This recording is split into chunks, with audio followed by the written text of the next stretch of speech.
اب بتائیے کہ اللہ نے اس امت کے ہر بندے کے لیے نیکی کمانا کتنا آسان کر دیا۔ بھائی کو مسکرا کے ملنا صدقہ ہے، بیوی کے منہ میں لقمہ ڈالنا صدقہ ہے، دوسرے کے ساتھ خوش اخلاقی سے پیش آنا صدقہ ہے، سبحان اللہ، الحمدللہ، اللہ اکبر، لا الہ الا اللہ، یہ سب کہنا صدقہ ہے۔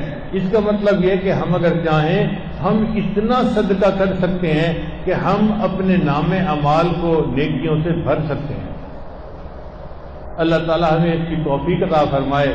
جو وارثہ میں آتا ہے کہ جب مومن سوتا ہے نا تو اس وقت اس کے اعمال تو کوئی نہیں ہوتے، وہ تو سو رہا ہوتا ہے، تو جو نیکیوں والا ہے نا فرشتہ، وہ اس کے نام اعمال کو لیتا ہے اور ہر نیکی جو اس نے کی ہوتی ہے نا اس کے بدلے گناہوں کو مٹانا شروع کر دیتا ہے۔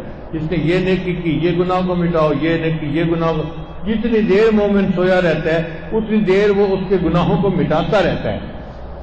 تو ہم اپنے کیے ہوئے گناہوں کو مٹا سکتے ہیں نیکیوں کے ذریعے سے۔ اللہ تعالیٰ ہمارے گناہوں کو معاف فرمائے اور ہمیں اپنے مقبول بندوں میں شامل فرمائے۔